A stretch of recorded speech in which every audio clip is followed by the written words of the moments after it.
On today's expose, you're getting a 2-for-1, bitch. Girl, you getting a 2-for-1. So we talking about Warlock. Warlock first showed up in New Mutants number 18 in August of 1984. So he's just a little bit younger than me. But he was created by Chris Claremont and Bill Sienkiewicz. Warlock, just like he is in this show, he's part of the Technarchy, or the Phalanx. What's interesting with him is he doesn't really have any powers outside of what his people can do. So he's kind of like Superman in a way. Like, if any of the Kryptonians came to Earth, they would all have Superman's powers. So Warlock's kind of the same, where all his people have those powers, but he's still considered a mutant because he has compassion, unlike his other people. So that's kind of why he fled. Yeah, so they talk about it in the show briefly. His father is the Magus, and so he's supposed to one day take over for his father. But he's like, no, I actually like people and things, and I don't want it. So his father's always kind of like chasing him, trying to get him to step up, but he doesn't want to. So I'll give you a little bit on this now, more on it later. So the Phalanx Covenant is very different between the comic and the show. And the reason I say that is because Warlock, Warlock is like best friends with Doug Ramsey. So here's your 2-for-1. Doug Ramsey has this power to like know any language. So he's kind of lame in a fight because he's like, I understand what you're saying, buddy. So Warlock and Doug became really good friends in the New Mutants, and Warlock started, kind of like we see in this episode, he would like wrap his body on Doug and like be a weapon for him and protect him, which didn't do a lot for Doug's self-esteem. It just made him feel worse. Like, God, I'm lame, but at least I understand you, buddy. So eventually Doug is killed by the animator. It was a very sad time. And Warlock was so distraught, he even like, it was a little disturbing. He took Doug's body, not fully understanding death, wanting it to like reanimate. But eventually Warlock is also killed actually by Cameron Hodge, who we saw in these episodes. Cameron Hodge is trying to extract his powers and Warlock gets killed. And so Wolfsbane is like, well, him and Doug were such bros, let's put his ashes on Doug's body. So they're buried together. This is very important, Kevin. Don't give me that face. So this is where the Phalanx Covenant started, because some mutant haters got a hold of some of Warlock's ashes, which infected them with the technovirus. So that's kind of where it came from. And eventually... So that's what the cable thing. It is the same as the cable thing. Good attention. Okay. So then eventually... Douglock showed up, is what they called him, because he was like Warlocky with like the technology, but he looked like Doug. So Doug had Warlock had come back with Doug's memories and took on the shape of Doug.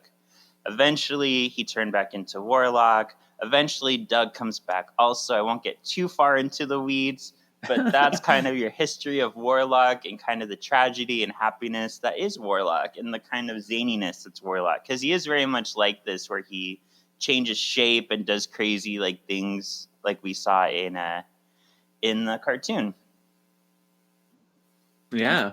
Okay. Fun fact: if the New Mutant movies had kept on going, because it was supposed to be a trilogy, Warlock was going to be, I think, in the second one, they said, which I could really see how he would lend himself to like a horror type story if like they don't understand what he is. For sure. I go where I want to go. Jean. Scott. Jean? Scott. I summon the Arctic winds. No more mutants! I summon the Arctic winds. No more mutants! I summon the Arctic winds. No more mutants! There's always more gators in the bayou. Don't get a boomer. Welcome to this week's Solving for X. My name is Shawn. I'm your ultimate excavationist. Ooh, and I'm something of an X-fan myself, Kevin! Yay! And we're here to talk about the Phalanx Covenant. Season 5! Season 5. Oh, it started. Last 10 episodes. Dang. Wow. And Kevin just brought to the table all the exciting things we can do in the future. I'm so excited. I'm not going to say, but I'm so excited. Yeah, secrets. Secrets. Yeah, this is going to go on for a while yet. Yeah. So season 5. So like we said last episode, a lot has kind of changed. These were kind of tacked on episodes after Beyond Good and Evil. At this point, Larry Houston, since he was told the show is ending, he had already committed to being on the Fantastic Four cartoon. So he has left X-Men now. Yeah. And in Eric Lewald's book, he says that he feels, maybe I shouldn't say this yet, so I'm going to say it. He feels that the pacing of the show suffered a little in season 5 without Larry. He feels like Larry really brought something to the show. Yeah. Another thing that changed, I don't know if you noticed, but we don't have... I did notice. Which part? It's like, there's no previously on X-Men. That's it, yep. I was like, hello? What? This is the whole shtick. I'm like, it's ruined. I was mad. I know. I don't know why they wouldn't just keep it. They took away the previously on, but they still have the recap, so why not just keep it? Right. I mean, if you have that sound bites, just put it in there. Yeah. And the animation has gone to a new studio.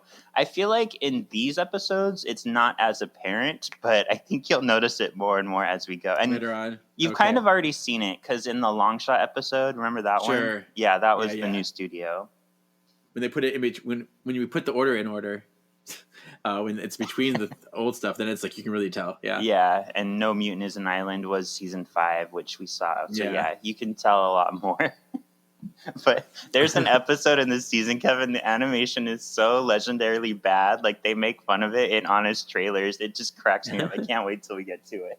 Is it the Jubilee one? I don't know. I've never watched it before. I don't know. All right, shall we get started? Oh, yeah.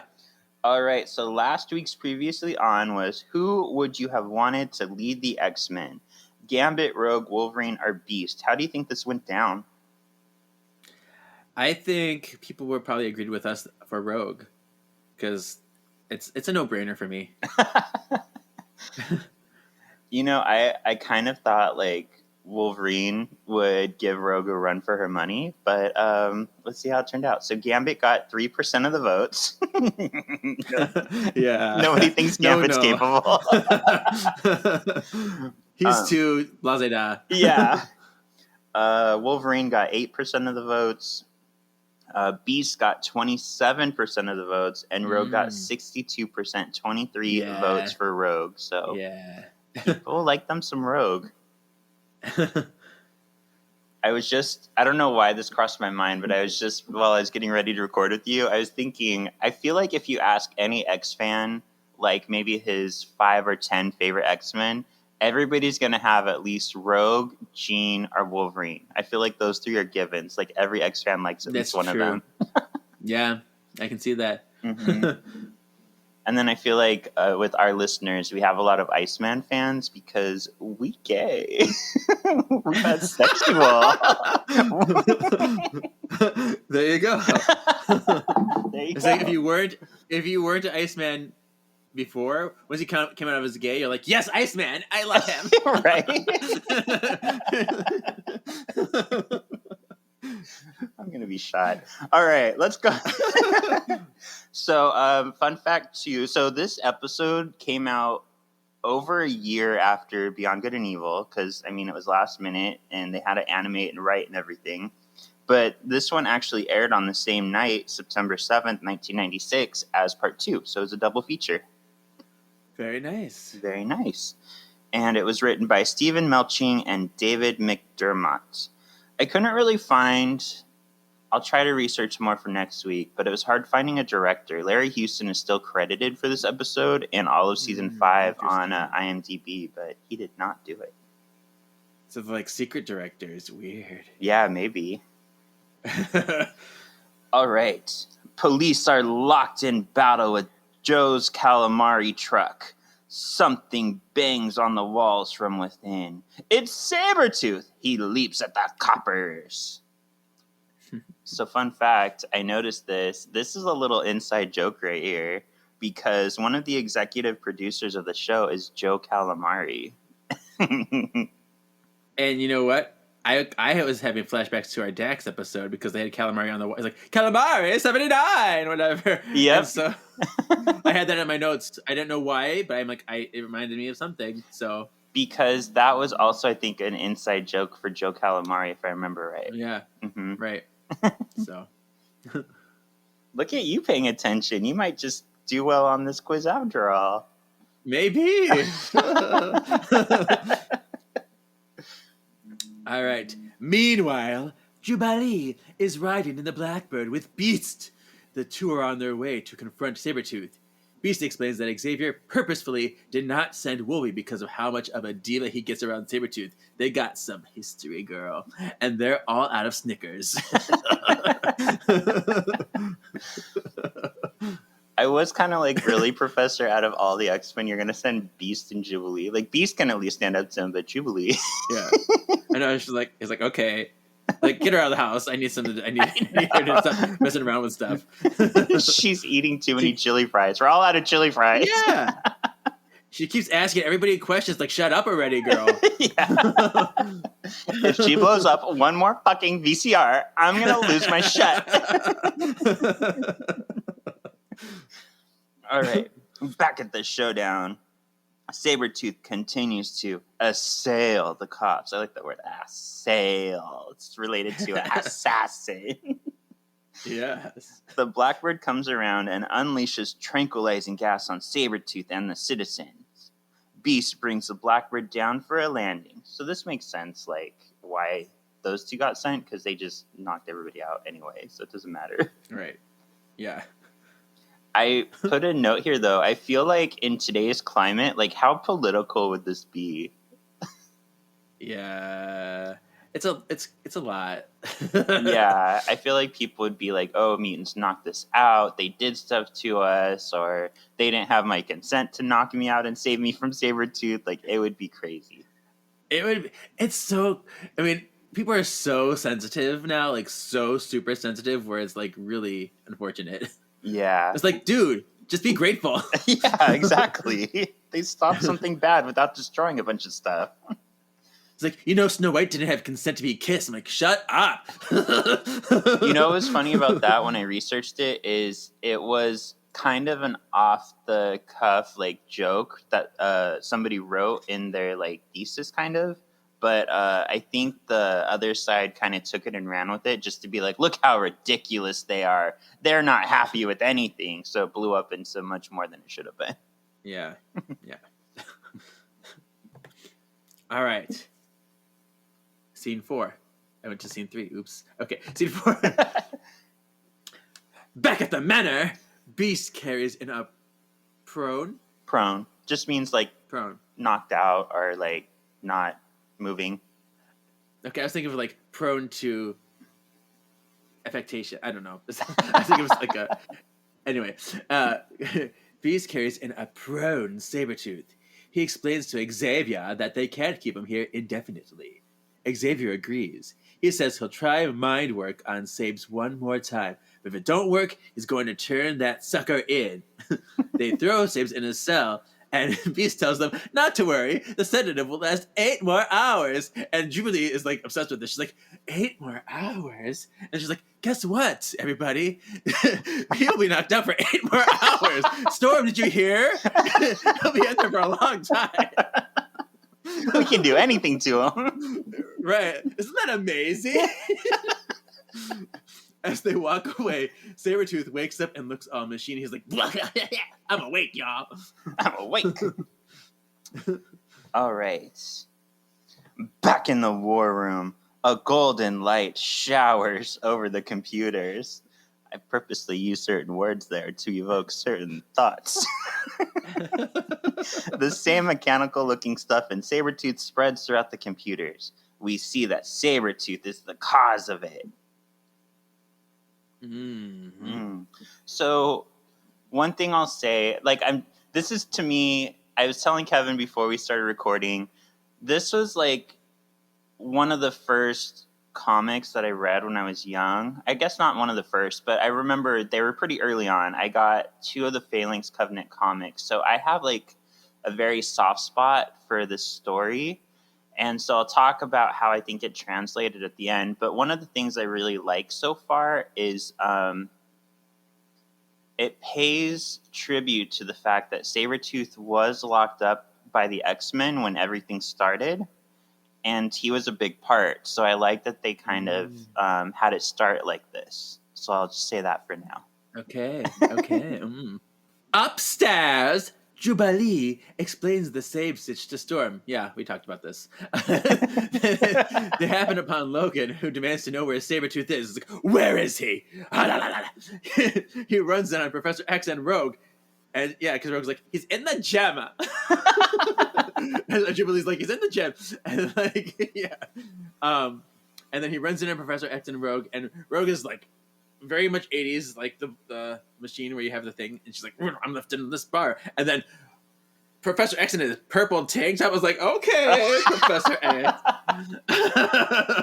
and he's like doing flips, he's like gymnast, he's like, he's on the beams. Movie once saves out, get him out of here. Wolverine stabs the wall and then announces, I will be babysitting Saves as long as he's here. By the way, I thought this was funny, and I'm sure he'll get a kick out of this. So Ryan Yorio, who said that we mentioned him in every episode since he's been on. So this is your customary 4th episode mention, Ryan. He wrote in and said that he thought it was hysterical when we were talking with Kixie Vixen, and she's like, Nito? What's a Nito? Because we have all these, I didn't really think about it. We have all these nicknames for people, but like, if you're not a listener, you may not pick up on all these stupid nicknames. Mm-hmm. We're just so close. Our bedside, like, hey baby, it's very much that. So Stop it. All right. I'm all flustered in here. I know. Throw my coffee on myself. Meanwhile, Sabretooth continues to gently techno-fuck the War Room computers with his mind. He gets full access to the computers and begins spying on the X-Men. And Gambit is playing basketball in those cutoffs we all know. Oh. And I thought it was funny, Kixie mentioned those too last episode. Yeah. Oh yeah, here's looking at you, Kixie Vixen. That's what the past Shawn wrote. Wolverine appears at Sabe's cell. He taunts Logan with Silver Fox. Wolverine sniffs the air and decides this ain't no Sabretooth. He opens the cage and jumps in for the kill. So. Yeah. I said 90s moment. Man. You got mail. 90s moments. Because Gambit playing basketball in those cutoffs with that long ass ponytail, very fucking shirtless. 90s. Don't forget the shirtless. Shirtless. That's something. And I had that in my notes. I'm like, yeah, I noticed. I feel like, I mean, it may have been only a few comics, but I feel like he was always doing that in the 90s comics. Which, I mean, I'm not complaining, Mon ami. Flip the ponytail. He's very, very Dixie Kong. Yeah. Oh, I want to play that now. I love Dixie Kong. She's my favorite. I'd always make Stephanie be Diddy, and I was always Dixie, and I was like, oh, well, I'm gay. I just love to, like, glide around, like, wee. Oh, no, knock you back with my hair. Get out of the way. Like, yeah. I will blow my bubble gum. Yeah. So I wanted to say I noticed something here just to add credence to Art of Lucas's claim on Sabretooth being naked. If you notice Sabretooth's ears right here, they are like pristine. Like you can see every nook and cranny. When you're wearing like spandex, you cannot see an ear in that detail. So this man is naked. Good for you, Art of Lucas, for noticing this. I'm obsessed with it now. I mean, I'm not going to complain. Why not? Why not? Sabretooth is a nudist. Just, Why not? Yeah. And this whole, like, technological takeover, I wanted like a Daft Punk like soundtrack underneath it. You know what's funny is I've already decided that's the song that I'm putting up with this episode. Yeah. Technologic. Yeah. Technologic. That's totally what should be playing in this. Yeah. I love that we both picked up on that. Oh, so great. Oh, me. Okay. Yep. In Xavier's study, a distress call comes in. A man with a robotic-sounding voice and a gay sparkle cape is sending a distress call. And, like, because they had him just, like, kind of, like, in the silhouette. I'm like, oh, I know that silhouette. That's Sinister, obviously. Right. It's like, they need help. Xavier just can't figure out who this person is. Hello? Show yourself. Except they seem sinister. Oh. Just then the picture clears, and it is Mr. Sinister. What? Dance. Gas! I was so shocked. He declares that his base is under attack, and his men have been taken down. It's like, Professor! Sinister tells Xavier the Nemesis can take any shape, and there's no way to stop it. Sinister warns Xavier of something behind him. Behind you! It's very much the Scream, like, he's watching the screen and it's gonna get you. And then Xavier is grabbed by a techno tentacle of doom. Whoa! And he goes, ah! You know, this Xavier scream. Meanwhile, Mr. Sinister's like, Professor! Professor! Professor! Yeah. Why do you just keep saying that? It's like, hello? Are you still there? All right. Meanwhile, Beast is enjoying some jazz on his wired headphones. He suddenly notices the record player turn into a machine and it attacks him. Beast pulls some fancy evasive maneuvers and makes his getaway. The Phalanx attacker plugs herself into the walls and spreads her technicals, I call them technicals now, through the walls. Beast enters the foyer to see the rest of the team encased in strange techno bubble thingies. Wolverine is still fighting one off, but it overpowers him and puts him in a bubble. And Beast narrowly escapes to the upstairs loft. 90s moment. Man. You've got mail. 90s moments. Yep. Wired headphones. There it is. Even though I feel like they were very prevalent through like the beginning of the 2000s, like till 2000, Sure. 15? But Right. now we have no choice. Yeah. I thought it was so fancy when I got the earbuds. I'm like, and I think this is before the iPod ones. I'm like, oh, see, oh, mine are invisible. You can't even see them. Yeah. And then now like I'm everybody has talking like to myself. everywhere you turn. I know. Yeah. I know sometimes like I've been on planes before where I'm having trouble with Bluetooth and I'm like, I just wish I could plug in a fucking wired headphone. Like I miss them sometimes. Yeah. Right. I do carry them with me at all times just in case I need them. Yeah. So, yeah. And I have an adapter now, but I never use it. Oh. Yeah. Why not? Why? It's just too much. Yeah. More. Anyway, Beast here. I was feeling so many things. I'm like, you are agile as fuck, and I love it. Like, you run from that. We run from those technicals. Yes, run, fly, jump. Ooh, I'm like, okay, Beast. I'm like, let's go. Yeah, he's pretty cool. Like, to think that it even got Wolverine, but not Beast, like, Yeah. that just shows how much more agile he is. Yeah, it's pretty cool. Mm-hmm.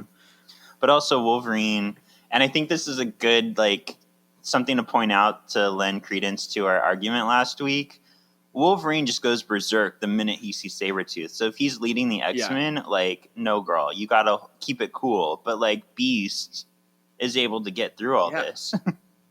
He can work out the best possible way. He uses a scientific mathematical distance and stuffs too, and he's like and like What is he like? like whereas like yeah whereas like yeah Wolverine's too hot-headed. He's just like he's one focus in mind and can't think anywhere else outside of it. Yeah. All right. Beast scurries to his room and grabs a backpack because I even has time to do that. The Phalanx has caught caught up to him, though. He throws a bomb and explodies her before jumping out the window. Out front, Beast is confronted by 6 scientists in hazard suits. Like, come with us, we can help you. And he's like, but how did they get here? There's no cars. Because I'm so smart, bitch! And then, like, no vehicles.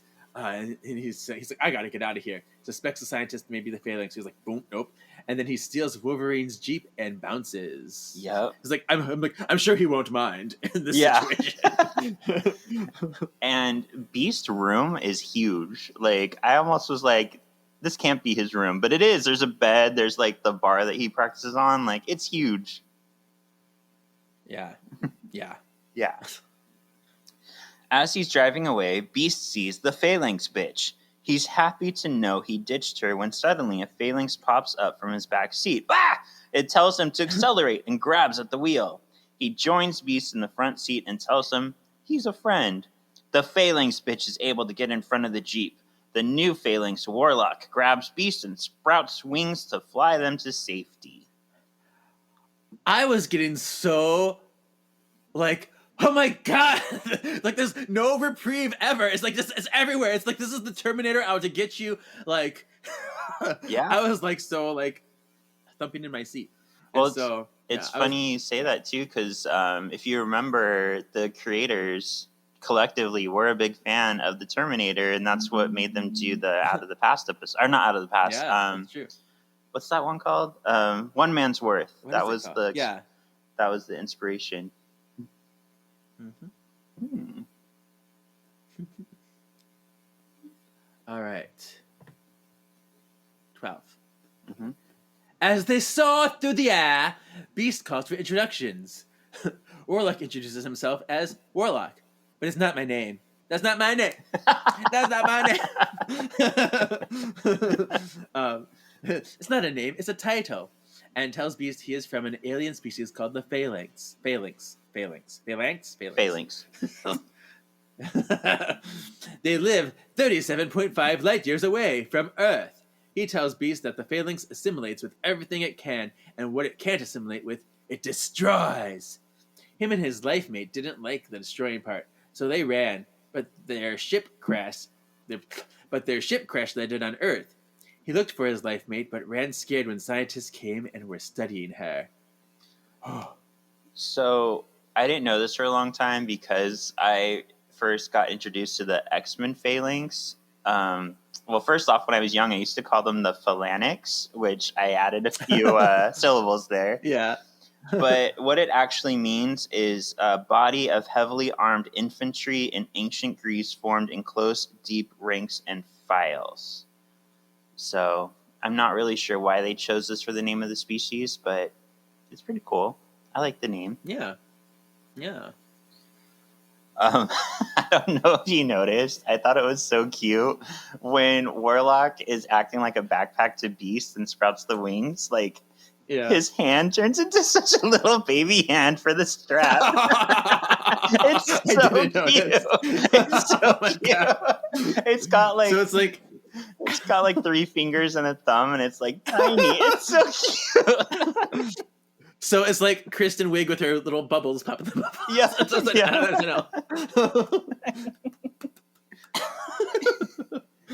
And I thought this was cool attention to detail. Did you notice the trucks at the site of the crash?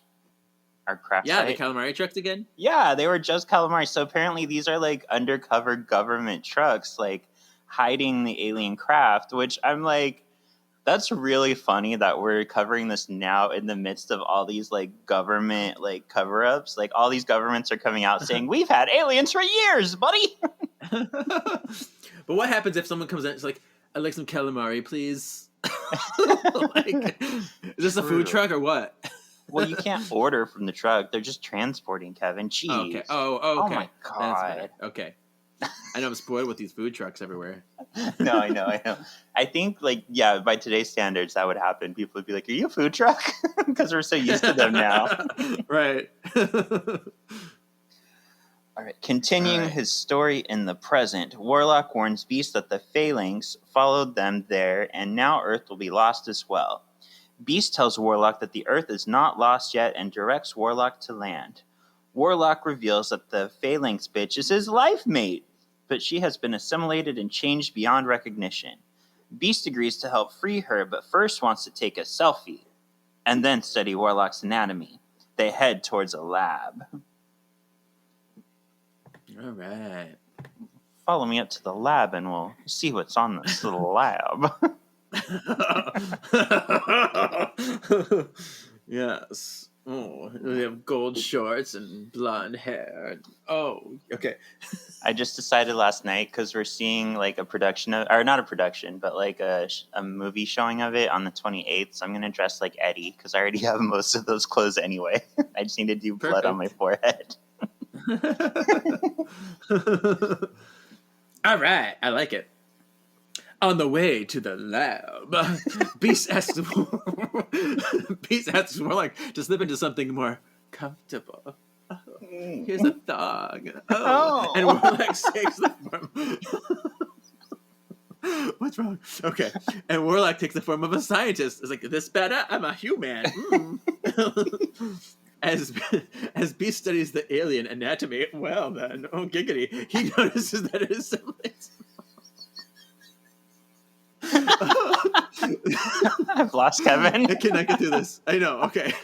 He notices that it assimilates metals almost instantly, but with human tissue quickly. Stop it.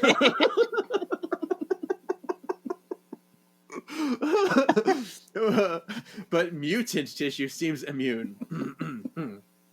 Warlock asks to reassimilate his test sample, which gives Beast an idea. Warlock and the rest of us are confused when Beast realizes the rate of assimilation is related to object electroconductivity. Electroconductivity. Electroconductivity. Yeah, he's like, do that again. And he's like, I can peel myself off and then put it back in my body. So basically, it can travel quickly along anything that conducts electricity. There you go. There you go. So that's why, like, she grabbed the metal on the side and like appeared in front of the Jeep earlier. Yeah. Which, by the way, I forgot to say in that scene, I feel like that Jeep was driving forever, and then it just barely got to the front of the skull. It's like, how big is this fucking skull supposed to be? It's insane. Yeah. All right. Beast calls President Kelly at his private phone. Kelly asked for his location and says he'll send a copter to pick them up on the roof. Warlock points out that the president knew there were two of them, and they didn't tell him that.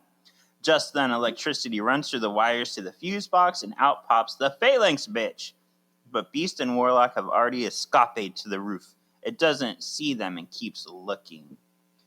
So, were you surprised by this, or were you on to President Kelly before it was revealed?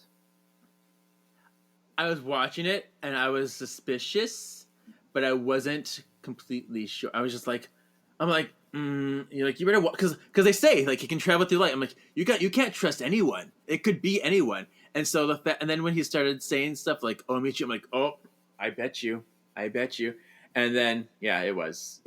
Yeah, the minute he's like, "Where are you?" I'm like, "Oh, girl, don't tell her. Yeah. Don't tell her." I know. And I'm like, you can. I mean, you can still like try to arrange a meeting, but don't be so happy with the details, because you can't trust people right now. So is this out of character for Beast, or is it just like ignorance because he doesn't fully comprehend the scope? I think because Beast is very smart, but I think he trusts the president so much. He was certain for sure that it would be an ally, and he didn't even think about that. Even because for me, they mentioned it right before the phone call, so I was ahead in my brain, but Beast didn't think about it, I guess. He was just like, I need a friend. Yeah. Yeah, I'd agree, because I did have that thought, like, is it out of character? But the fact that Beast doesn't understand the scope of how much it can, like, get to people right away, and he does trust the president. So, yeah, I think it makes sense. Yeah. All right. On the roof. Beast is desperate to figure out who to go to for help. Yes, because everyone's like being taken. He's a doctor of organics, not a scientist of inorganics, damn it! That Star Trek reference is for you, Ryan Terry, friend of the pod, because I did not get that. I was trying to go Just for then- I'm a doctor, not a scientist, damn it. Yeah. I tried, Ryan. Just I tried. You tried. Yeah. Yeah. It's close enough, right? Yeah. Just then, Beast has an idea. He knows just who to turn to. Warlock warns him to be careful, send in transmission because there's all the peoples. It could be anyone. Beast sends it through different relays to reach. Beast sends it through different relays to reach Forge. Forge agrees to meet in 1 hour. Beast tells him to trust no one, not even me. Oh, how excited were you that Forge gets involved? I was excited. I do like me some Forge. Although I'm like, oh, but you're also like, I mean, this could go either way. I was like, you're kind of metally. Yeah, You're kind of technically. So I'm like, are you susceptible? I kept thinking this in my brain. So Yeah, he does have big technicals. yeah. Yeah, technical me, Forge. Wow. All right, Beast turns back to Warlock. He asks Warlock that if he can still sense his life mate, can he sense if Forge is compromised? Or as most people say, compromised. Warlock says yes, but only in person. The two head out to meet Forge. And Beast is like, that's inconvenient, but Yeah. fine. Yeah. Thanks for nothing. Yeah. There's a 30% chance I can sense it's raining, but only if it's actually raining or already raining.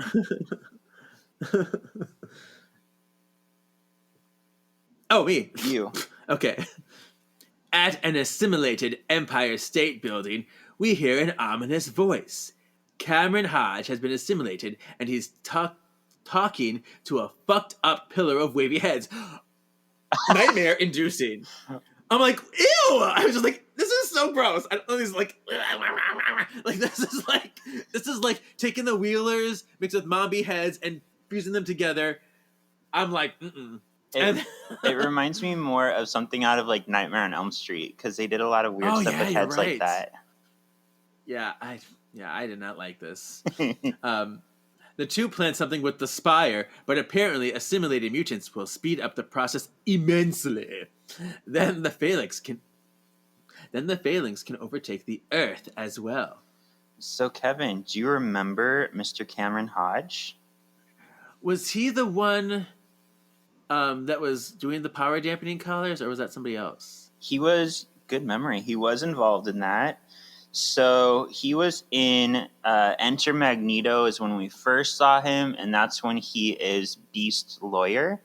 And then evil. And then we saw him on Slave Island, where it turns out he was one of the collaborators for the Callers, and now we see him again in the Phalanx Covenant. So he's becoming like kind of a recurring villain. Yeah. Oh, I'm so glad my memory. Ooh. Yeah. And what I like about this, because we talked about it before, and we'll talk about it again next week, because I already know who our person of the week is going to be. But Cameron Hodge, this is really how he's like. He was working with the mutants. Like, he was Archangel's lawyer for a while, and then he betrayed Archangel, which we'll learn more about next week. Yeah. So it's all like insidious, like trying to get on their side, but really working against them. I don't like that. No. But that's like the best villain, though, because it makes us hate them right away. Right. Mm-hmm. 19, right? Yeah. Yeah. Beast and Warlock hide around a corner as Warlock studies Forge. He deems Forge to be organic. A cloaked figure with pale skin and glowing red eyes walks by Beast and Warlock, dressed as a scientist, as they enter the restaurant to meet Forge. It was definitely not Mr. Sinostar. It's definitely not him. And I love Beast is like, okay, walk along. I'm like, okay. You know what's funny is from the back, I was like, that's going to be someone. They're probably going to be really cool. And then from the front, I was like, oh, it's just Sinister. Yeah, right. I will say this. I'm not as good about recalling the season 5 episodes. Like, these are, Okay. I mean, I remember them generally, but I don't remember them like I do season 1 through 4. So that's why it's a little bit Okay. of a new journey for me with these. Yeah. Forge and Quicksilver are enjoying lunch in full geesh. Beast and Warlock move to join them. Beast fills them in on the whole story over coffee. All right. And then after story time, he's like, I gotta tell you. Then he's like, quick cut. Okay, now you know. Yep. Forge defends Beast's story. He's like, oh, yes. A mob appears at the front door as proof of his story. He's like, see? Beast has Warlock take his natural shape and assimilate a fork. Look at that. I'm proving it to you even more. See? Yep. Forge notices the mob outside have technicals. Beast asks the waitress if there is another exit, and she's like, there is no exit. Like, her voice sounds very, and then she turns into the Phalanx bench and attacks. Rude. She assimilates Forge's leg off. Yeah, she's like, I will get you. And like, I was like, the metal I like, but I don't like the other parts. So Yeah. I'll eat this leg. You're gross. And then it's like, no leg for you. And then Warlock's life mate. She's like, she's like, Warlock. Oh, it's like, no. And I'm like, she regains herself momentarily, but then reassimilates. Okay, there you go. Yeah. So It's like a possession. I'll have to look at this, but I don't remember Warlock having a life mate. I think this was just for these episodes. Okay. And like, I mean, I got into the end. Like, he doesn't call, she's like, Warlock, he's like, life mate. Like, she really has no name. I guess he doesn't have a name either, but it just seems weird that she'll call him something and she doesn't really have anything. I think it's partly because they are like a hive mind. They don't really call each other things. And Warlock is known for his fun way of speaking. Like, he'll say friend Doug or Doug friend or life friend Doug. Like, he doesn't understand like proper nouns, I guess. So he puts like, gotcha. Yeah. So I think like, they did a really cool job with bringing him to life in this episode. Okay, cool. It's like when I go to the Indian restaurant, she goes, thank you, please.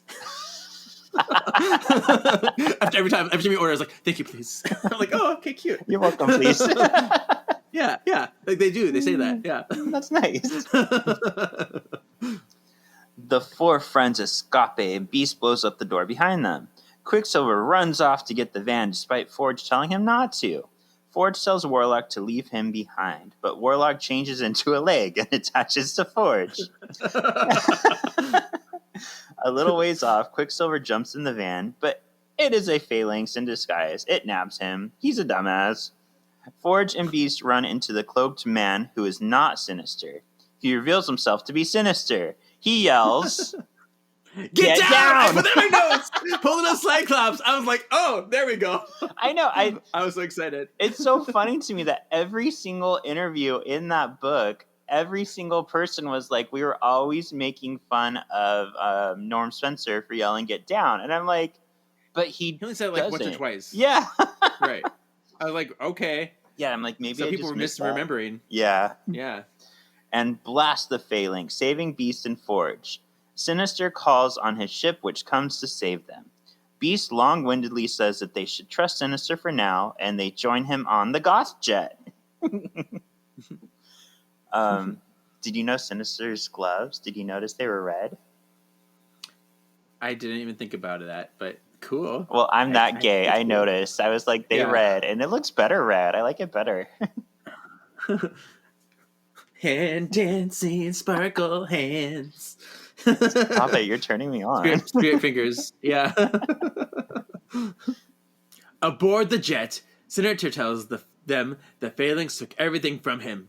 Beast calculates that 76% of Earth will be assimilated in 4 days. Forge tells them since the Phalanx is sentient, it will be much faster than that. Beast argues that it seems the Phalanx only has a limited radius it could control and would need an antennae of some sort. Sinister points out, like that? The Empire State Building, which seems like a pretty good assimilated antennae device? Yeah, that would do it. Cool. So that's our episode. Oh my goodness gracious. So I wanted to give a little bit of background, and luckily, the Phalanx Covenant comics is broken up into 3 parts. So I'm just gonna kind of cover some of it, so you get an idea of like how it's different. I mean, obviously, the first biggest thing is Warlock is dead at this point in the comics, so he wasn't part of the Phalanx Covenant. He just caused it indirectly. So Phalanx Covenant ran from September 1994 to October 1994, and it was in 3 parts. So Generation Next was the first part. It was Uncanny X-Men 316 and 317, and X-Men 36 and 37. The second part was Life Signs, which was Excalibur 82, X-Factor 106, and X-Force 38. Wow. And the last part was Final Sanction, which was Cable 16 and Wolverine 85. They packed a lot in there. Yeah, they did. So, I don't know. Do you think I should get your rating first before I muddy it with more details? Let's do that. I'm going to get your rating. Okay. What do you think of this episode? I extremed it. I was like so shocked and like in it, and like the drama and the threats. Like this was a very real threat and a very like scary, like more than anything we've seen before, I think, to me. Okay. So yeah. For me, I think I'm going to be honest. I think I'm just kind of a little jaded because of the comic to show comparison, and it's hard to separate them. So I gave it expected because it is very actiony, but I don't know, something about it I think could have been better. But I will tell you this, Kevin. This is Eric Lewald's favorite 2 episodes of the series. Oh, wow. He loves the dynamic of Beast and Warlock. He loves the dynamic of like Warlock and his life mate. He thinks there's a lot of like sentimental and like drama effects for these. So yeah, there you go. Cool.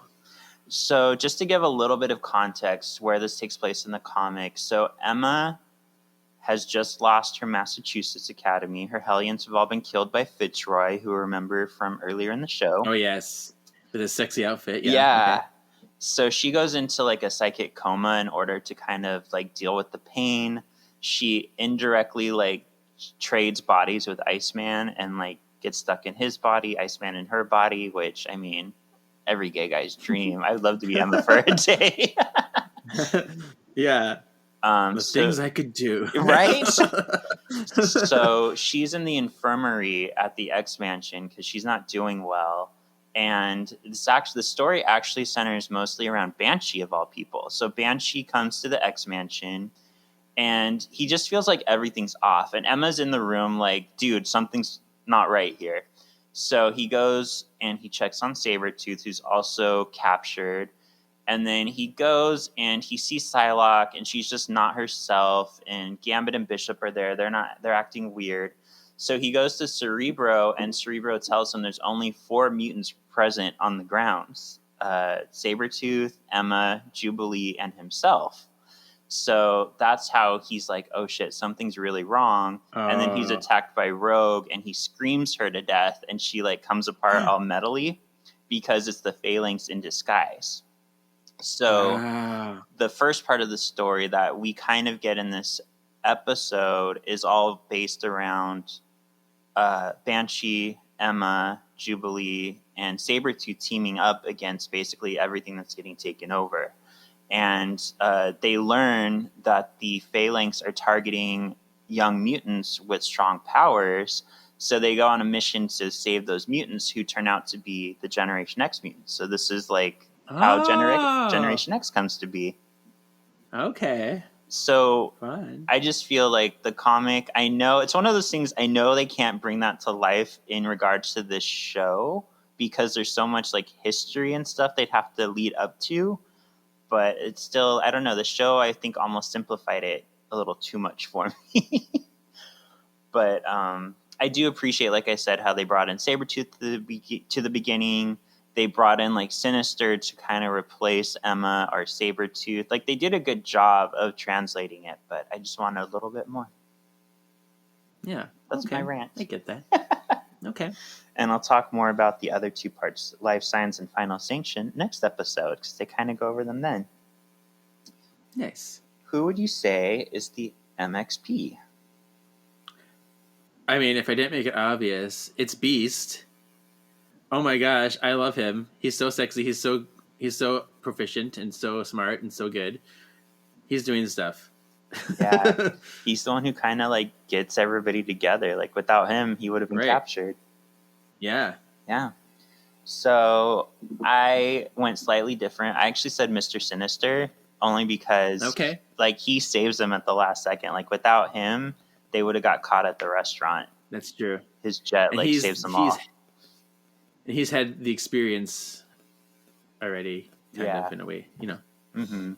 But yeah, I think without those two, like the Phalanx would have won for sure. Yeah. What would you say is the X Factor?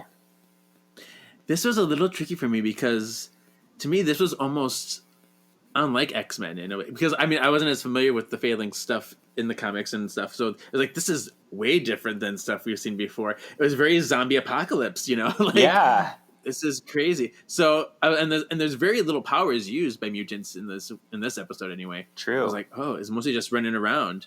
So I guess the X-Men X Factor would be new aliens. Yeah, that's mine. The introduction of the Phalanx, because they do become a big part in the comics. They actually cause the second Annihilation wave, where they're basically like trying to take over the universe.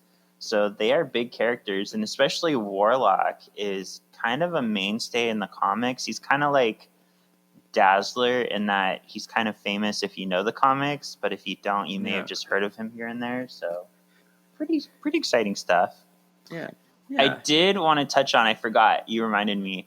I did find it a little jarring with like the look and feel of X-Men being so bright and colorful and then having like the Phalanx scary stuff in there. So dark. It doesn't really fit.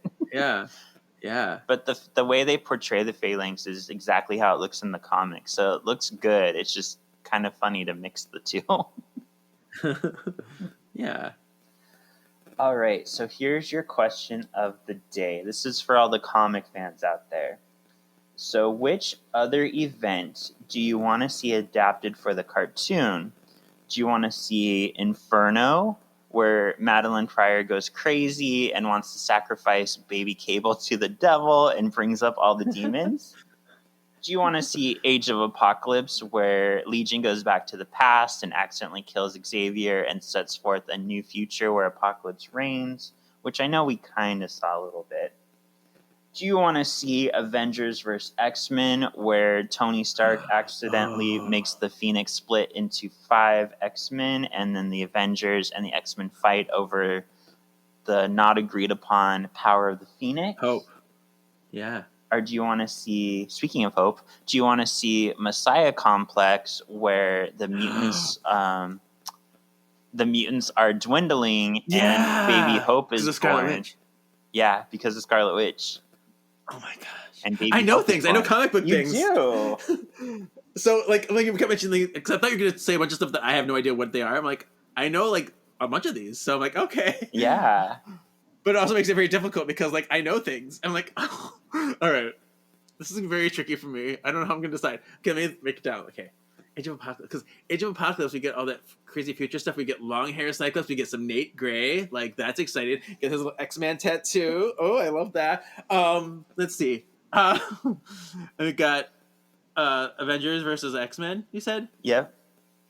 And that's super cool because we get the Phoenix 5, and I everything's relating to Cyclops to me, but I love Cyclops' outfit in that. And it's like, and he kills Professor Xavier. Oops, spoiler. And then, oh my gosh, what's the other one? You said Messiah Complex. Oh, okay. And Inferno. Inferno's your other one. Okay. Oh yeah, Inferno. I'm not gonna say that one, but because yeah, I mean, we do need some Madeline Pryor love and some Goblin Queen stuff, but it's very psycho crazy, and that's like devil stuff. I don't know. But how am I gonna decide? I still haven't decided either. It is really hard. You I know. all make such good stories. It's super hard. I know. Oh God. Eeny, meeny, miny, mo. I'm going to eliminate Age of Apocalypse just because we did see some of it already. Okay.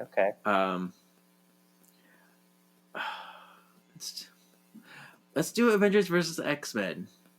Yeah, Okay. because I think it's very fun. I like to see. It's kind of like a civil war in a way within these two realms, and I do like to see how this Phoenix Force is distributed. Is because it's different than. I mean, a new Phoenix adaptation that we haven't seen before. Instead, it's not just all Jean all the time. Yeah, we get some Namor in there. Oh, and we get all these things, and Cyclops goes a little crazy, and I mean, yeah, he's not. I don't know. I like it, and then this isn't that where the whole Cyclops was right stuff started. Yes. Is that later? Yeah. See, so yeah, I'm gonna go with that one. Yeah, because I think that came out of this because when Cyclops escapes from prison, he has magic escape him from prison, and he starts basically being Magneto, where he's like teleports places and saves mutants from human, and I think that's where Cyclops was right comes from, I believe. Yeah. And then Magneto is wow, I feel so knowledgeable. You make me feel smart. You're welcome. For asking me this question. I think I finally landed on mine just because I love the story so much, and I think it would really fit into like if I imagine where I think X-Men 97 is going, I think it would make a good season 2. I think it's going to be Messiah Complex for me. Okay. That's another good one. If Madeline Pryor is being introduced in season 1, we're probably going to get Inferno or something like it. So then Messiah Complex, especially because it highlights Mr. Sinister, because like it's basically Mr. Sinister versus the X-Men trying to get to Hope, and I just love that story. I don't know why. Cool. Okay. I have this game called Marvel Legendary that like I love. I have like no joke like 26 expansions for it. We need to play it someday. But one of the gameplays is capture Baby Hope. So like it's really fun because you get a little token that represents Baby Hope, and like the whole thing is you have to make sure you're in possession of Baby Hope and not the villains when a certain card comes up, or else it works against you and you can lose. So it's really fun. Oh, how fun. You would love Legendary. It's so good. I would. All right, so that's it. Next week is the Phalanx Covenant Part 2. So where do you feel the story could go? Okay, so we're pretending like I didn't watch it already. We're not doing two episodes back to back. No, shush.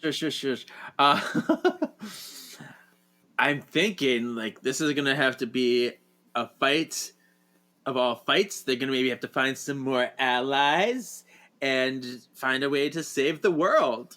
Yeah. There you go. Yeah. Cool. Well, good. You guessed right because you already saw it. So that's it for this episode. Where can the people find you? Yeah, you can find me at my personal Instagram, KJEEZY87, or the other podcast that Shawn and I are doing, Words of the Witches, on Instagram. That's all the places too, other places, but Instagram's where it's at, so find me there. Yeah. And you can find me at Shawn.Perrett on Instagram, or it might just be Shawn Perrett. I think it's just Shawn Perrett. And Perrett is Porrett. From there, you can find a link to my Threadless shop, my book on Amazon. You know what it's called, Witches Brew, Dream of Wakey. Yay! Thank you for listening, and we'll see you next week. Bye. Bye.